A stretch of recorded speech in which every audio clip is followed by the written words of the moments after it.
So yeah, I got into CrossFit when I was 34 after body came really good, and I got really fit again. I got super fit again. I was feeling excellent. Best I'd felt in years, and I'd found something different, completely different for me to do that I was, really shit house at, but that didn't matter from that point of view. But I was moving again and moving regularly and had that buzz again.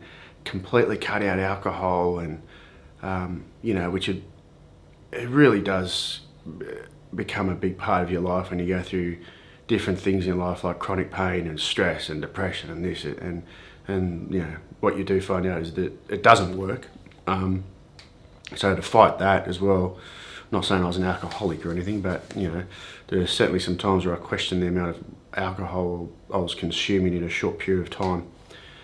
But yeah, getting back into training of some level was awesome, and I loved it, absolutely. I really enjoyed it. So at 36, getting hit with the two autoimmune diseases in the same month, the psoriatic arthritis and psoriasis was a shock, obviously. And the process of dealing with that over the last 5 or 6 years has been up and down. It's just the same. It's the same thing. It's a roller coaster. You can't do it by yourself.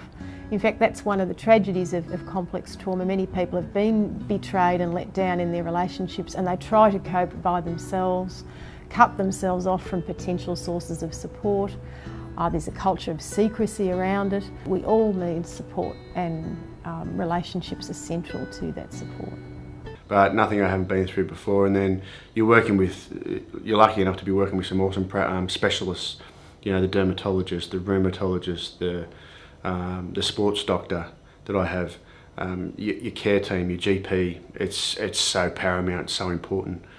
As dealing with any of these things are, having that care team around you and your mates and being able to talk about these things and being able to communicate when things aren't great. I still giggle though when I go to see the rheumatologist and, I'm still the youngest sitting there and all the oldies, they look at you, what are you doing here, mate? But it's funny, like I've been doing that since I was 29. So I remember first going to the pain specialist when I was 28 or 29, and they have all these cushions set up around and they have all these aids and stuff, and I was like, what is going on here? These people coming in and could barely walk and they need this and they need that, and so horrific to see that people are going through life like that, and they're all looking at me like, what's this bloke doing here? As I said, everyone's fighting their own battles, everyone's doing their own things, but you have to reach out, you have to communicate to people when you are struggling, you have to seek help, you have to do it. And that's probably something I've been quite good at, is that I am able to put my hand up and know when I'm, really at that end of struggling and things aren't going the way I want them to go.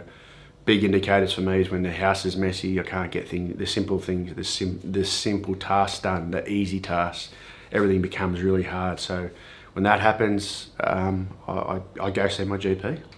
It's simple.